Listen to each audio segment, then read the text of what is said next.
Hello students, this video is about magnetic field due to a current carrying solenoid. Means अगर हमारे पास एक solenoid है और उसके अंदर से करंट पास हो रहा है, then उसके अराउंड मैग्नेटिक फील्ड कैसा होगा, उसकी डायरेक्शन कैसे हम कैलकुलेट करेंगे, उस मैग्नेटिक फील्ड की स्ट्रेंथ या हम कह सकते हैं मैग्नीट्यूड, वो किस किस चीज़ पे डिपेंड करेगा, ये सारी चीज़ें इस टॉपिक में इंक्लूड होंगी. So firstly we discuss about what is solenoid. So students, solenoid is an insulated copper wire को जब हम वाउंड करते हैं किसी भी सिलिंड्रिकल कार्डबोर्ड के ऊपर इस तरीके से, this is a cardboard which is in shape of cylinder, और इस कार्डबोर्ड के ऊपर हमने एक इंसुलेटेड कॉपर वायर को हमने वाउंड किया है और इस तरीके से वाउंड किया है कि ये हेलिकल पाथ बना रहा है. इस शेप को हम बोलते हैं helix.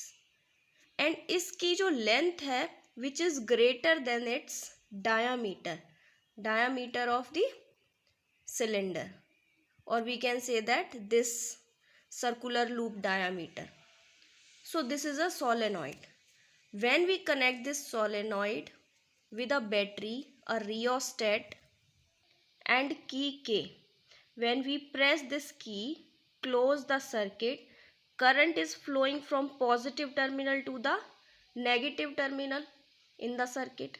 Or according to Oersted theory, a current carrying conductor having magnetic field also. तो अगर इस सर्किट के अंदर करंट जा रहा है, फ्लो हो रहा है, देन इट मीन्स यहाँ पे इसके अराउंड मैग्नेटिक फील्ड भी होगा. लेकिन उस मैग्नेटिक फील्ड की डायरेक्शन को हम कैसे फाइंड आउट करेंगे? So current in this loop is going in that direction. So by using right hand thumb rule, जो डायरेक्शन करंट की है हम उसमें अपना थंब रखेंगे and the curling finger shows the direction of magnetic field. So इस loop के अंदर अगर हम देखें तो मैग्नेटिक फील्ड की डायरेक्शन, करंट ऊपर जा रहा है तो मैग्नेटिक फील्ड की डायरेक्शन इसके अराउंड क्लॉकवाइज होगी. एंड इसमें करंट की डायरेक्शन डाउनवर्ड है. So again applying right hand thumb rule, हम अपने थंब को डाउनवर्ड करंट की डायरेक्शन में रखेंगे and the curling finger shows the magnetic field in this way. Means इस लूप के अंदर जो मैग्नेटिक फील्ड की डायरेक्शन होगी that is anticlockwise. And according to clock rule, अगर किसी सर्कुलर कॉइल में करंट की डायरेक्शन क्लॉकवाइज है, इट मीन्स उसकी जो पोलैरिटी होगी that is south pole.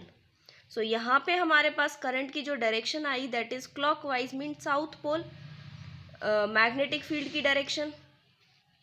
And from here we again apply the right hand thumb rule and we find that the magnetic field की जो डायरेक्शन है वो एंटी क्लॉकवाइज हमारे पास यहाँ कैलकुलेट हुई है.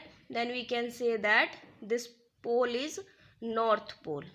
and we know that magnet के अंदर जो डायरेक्शन होती है मैग्नेट के अराउंड मैग्नेटिक फील्ड की direction that is north pole to south pole.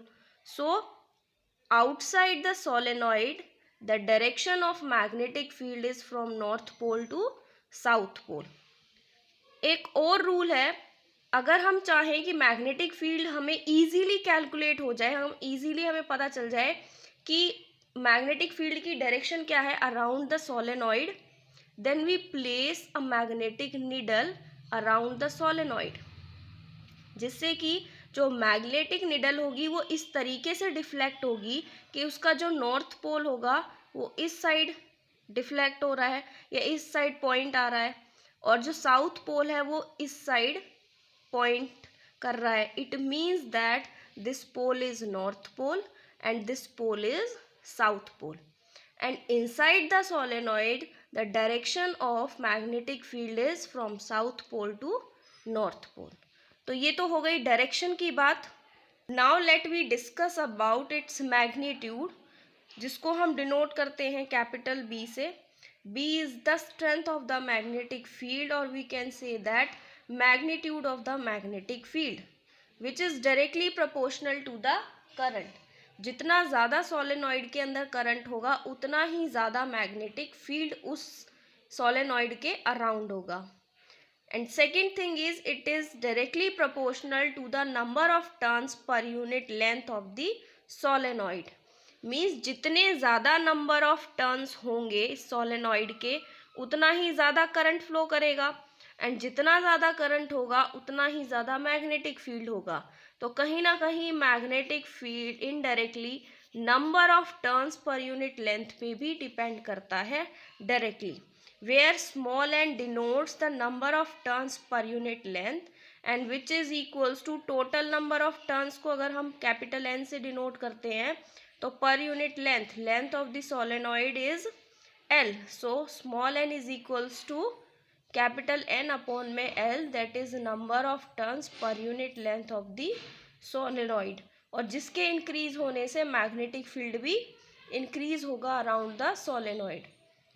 So by combining these two factor we have B is directly proportional to Ni. This is the magnitude of magnetic field which depends upon number of turns of the solenoid and current flowing through the solenoid. And the direction of magnetic field is determined by using clock rule.